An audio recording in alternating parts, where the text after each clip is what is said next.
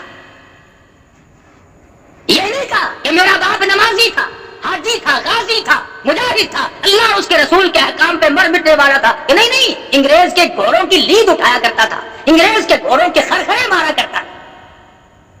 یہ جو تمہیں بڑے بڑے آج بھی تنگ کرتے دکھائی دیں اور جنہوں نے ہمارے ملک میں 30 برس ہو گئے طوفان مچا رکھا ہے، یہ سارے انگریز کے گھوڑوں کی لید صاف کرنے والے لوگ. میں تھوڑا سا شہر سے باہر رہتا ہوں نا، اب دیہات کے لوگ کہتے ہیں ارے کاکا ہوں کیا ٹھیک ہے، ریڈیو تے ہر ویلے بانگ لگی رہتی ہے، ریڈیو تے ہوں تو بانگ کھلی ہے. 30 سال میں کبھی ریڈیو پہ اذان نہیں. وہ بدماشی پھیلائی ریڈیو ٹیلی ویژن کے ذریعے، وہ کنجر پیدا پھیلایا کہ خدا کی زمین بھی پناہ پکارو. کنجریوں بدماش عورتوں کے گانے ہر وقت بڑے خوش ہیں، سبحان اللہ. بغیرت بنا دیا گیا پوری قوم. اب پکڑانا خدا نے، اب خدا کو یاد کرتے یا اللہ تو ہی ہے، تو ہی مہربانی کرے گا. ہوں نا، تو میں یہ کہہ رہا ہوں کہ مسلمان اپنے انجام سے اس قدر بے خبر کیوں رہتا ہے؟ اسے کیوں یہ عقل نہیں کہ میں مر بھی سکتا ہوں، اونچ نیچ بھی ہو سکتی ہے؟ تو شاہ ظفر کی دعوت کی انگریز گورنمنٹ نے اور پیروں کی بیڑیاں کھول دی اور ہاتھ کی ہتکڑی نکال دی اور کمرے میں جا کر کے بٹھا دیا، ہاتھ دھلائے اور اس کے بعد برتن آنے شروع ہوئے. 1 آیا، 2 آئے، 3 آئے، یہ کے بعد دیگرے 12 برتن آئے جن کے اوپر سرپوش ڈھکے ہوئے تھے. اور جب انگریز افسر نے شاہ ظفر کے سامنے آ کر کے وہ برتن اٹھائے اور سرپوش اٹھائے تو شاہ ظفر نے دیکھا کہ پہلے برتن میں سب سے بڑے بیٹے کا سر تھا اور اس کے بعد اس سے چھوٹے کا سر تھا اور پھر تیسرے کا سر تھا. شاہ ظفر کے 12 بیٹے تھے، 12 کے 12 بیٹوں کے سر شاہ ظفر کے سامنے برتنوں میں کاٹ کر رکھے ہوئے. تاریخ شاہد ہے، تاریخ گواہ ہے. ظفر رویا نہیں کہ ہائے میرے سارے بچے مر گئے، نہیں. تاریخ کہتی ہے شاہ ظفر نے مسکرا دیا اور کہا شاباش میرے بیٹو، خاندان تیموریہ کی نسل کو یوں ہی چاہیے کہ وہ اپنے باپ کے حضور میں اسی طرح سے سرخرو ہو کر کے آئے. اس شاہی خاندان کی اولاد کو یوں ہی چاہیے تھا. مجھے تمہارا غم تھا کہیں میرے بعد یہ لوگ کافروں کی غلامی نہ قبول کر لے. میں اب خوش ہوں کہ تم بھی پہنچ گئے اور خدا کے یہاں میں بھی آ رہا ہوں. تو یہاں تو ایسے ایسے لوگ قریب ہی سے ہو گزرے. بات کیا ہے؟ یہی تمہارا ملتان شہر ہر وقت کا راجہ دیوان کی حکومت ہے. 600-650 سال پہلے کی بات ہے. بیٹے نے کلمہ پڑھا مسلمانوں کا عمل دیکھ کر، کاروبار دیکھ کر. آج کل تو کاروبار بڑا عجیب ہے. جب تک 1 آنے کا روپیہ نہ بناؤ اس وقت تک تو کاروبار نہیں چلتا. رمضان شریف سے پہلے کوئی 2-2.5 روپے 3 روپے نیمبو نہیں خریدتا تھا اور چاند دکھتے یار لوگوں نے 20 روپے کر دیے اور 20 روپے نیمبو بیچے تاکہ روزہ کھولنے والے لوگ آخر لیں گے ہی. اور اس کے بعد نعرہ اٹھایا قومی اتحاد زندہ باد. اچھا قومی اتحاد ہے بھائی، روپے کے 20 بنانے اور لیں گے کون؟ روزہ رکھنے والے. تو تم روزہ رکھنے والوں کی کھال اتارنے کے لیے پیدا ہوئے ہو. تمہیں یہ حق کس نے دیا؟ تمہیں یہ مسئلہ کس نے سمجھایا کہ جو اللہ اور اس کے رسول کے احکام کو پورا کرتے ہو اور پیاس کی وجہ سے اگر تم سے وہ کوئی سودا خریدنے آئے تو تم اس کی کھال اتار لو؟ بڑا خوش ہو ہیں کہ اجی تو کاروباری معاملہ ہے. اچھا کاروباری معاملے میں اگر کسی کی جیب کاٹ لے تو کوئی حرج نہیں. ملاوٹ رمضان میں ہم نے نہیں چھوڑی، بلیک مارکیٹ رمضان میں ہم نے نہیں چھوڑا، جھوٹ بولنا رمضان میں ہم نے نہیں چھوڑا، گانے سننے اور گانے گوانے ہم نے رمضان میں نہیں چھوڑے. پھر رمضان کی برکتیں مجھے اور آپ کو ملے کیسے؟ پھر قرآن کی خیر و برکت ہمیں ملے کیسے؟ پھر ہماری دعائیں قبول ہوں تو کیسے؟ تو میں عرض کر رہا تھا صحابی ابن حذافہ ہے سب کہہ دو رضی اللہ تعالیٰ. عیسائی بادشاہ کے یہاں گرفتار ہو گئے. صحابہ کرام تو گھر بیٹھ کر کبھی سوئے ہی نہیں، کبھی پیر پھیلا کر بےچارے سوئے ہی نہیں، بس جہاد فی سبیل اللہ میں لگے رہتے تھے. ہر وقت اللہ اور اس کے رسول کے حکموں کو لوگوں تک پہنچانے کے لیے مرتے تھے ہر وقت اور مارتے تھے، پریشان ہوتے تھے. ساری زندگی صحابہ کرام کے جہاد میں گزر گئی. یوں ہی تو نہیں اللہ پاک کے نبی نے فرمایا کہ جہاد کی راہ میں جب آدمی نکلتا ہے اسلام کو چمکانے کے لیے، کفر کو مٹانے کے لیے جو قدم اٹھتے ہیں اور قدم پر جو گرد غبار پڑتی ہے، تیرے نبی کا فرمان ہے کہ اس جگہ جہنم کی آگ حرام کر دی جاتی ہے. بشرطے نیت یہ ہو کہ میں اسلام کو چمکاؤں گا، یہ نیت نہ ہو